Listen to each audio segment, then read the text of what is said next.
Certainly. Here is a training module on the unsafe act of not using designated routes in an industrial setting, complete with insights, examples, hazards, and preventive measures. This can be used for toolbox talks, induction, or safety training sessions. Unsafe act training. Not using designated routes in industry training objective.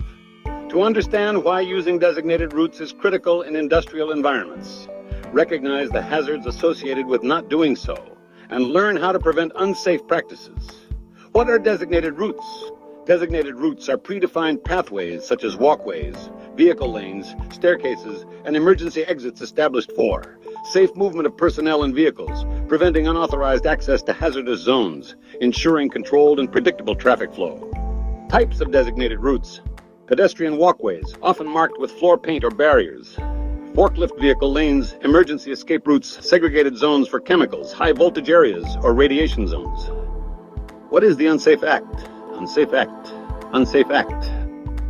Unsafe act. Any action where a worker or a visitor intentionally or negligently avoids designated routes to take shortcuts or access unauthorized zones. Examples. Walking through a forklift lane to save time. Climbing over a barrier instead of using the gate. Crossing under suspended loads instead of the walkway. Taking shortcuts through machine areas or chemical storage zones. Hazards of not using designated routes. Collision hazards. Forklifts or transport vehicles may not expect a pedestrian in restricted zones, leading to crush injuries or fatalities. Exposure to hazardous areas. Chemical, electrical, or radiation zones may pose life-threatening exposure to unauthorized individuals.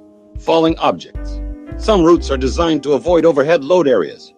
Bypassing this puts individuals in danger zones. Electrocution or burns.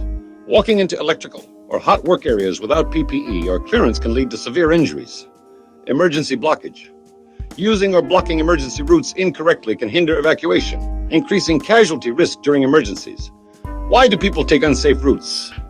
Time pressure, productivity focus, familiarity leading to complacency, lack of signage or poor route visibility, inadequate training or enforcement. Everyone does it culture. Preventive measures awareness and training. Regular toolbox talks on route compliance. Educate new employees during induction.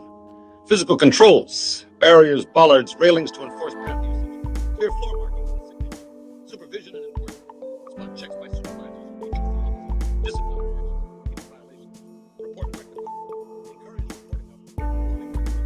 Damage barriers. Cases of non-compliance. Risk assessment. Regular audits. High risk zone areas with attempting to shortcut. Redesign routes needed for efficiency and safety. Key takeaways. Designated routes exist to save lives, not waste time. Shortcuts along the way to injuries, property damage, or deaths. Unsafe routes can void insurance or liability protection.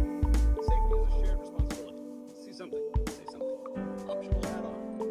You can include photos or examples from your facility, blurred or annotated, to highlight proper versus improper usage areas where incidents occurred due to unsafe acts.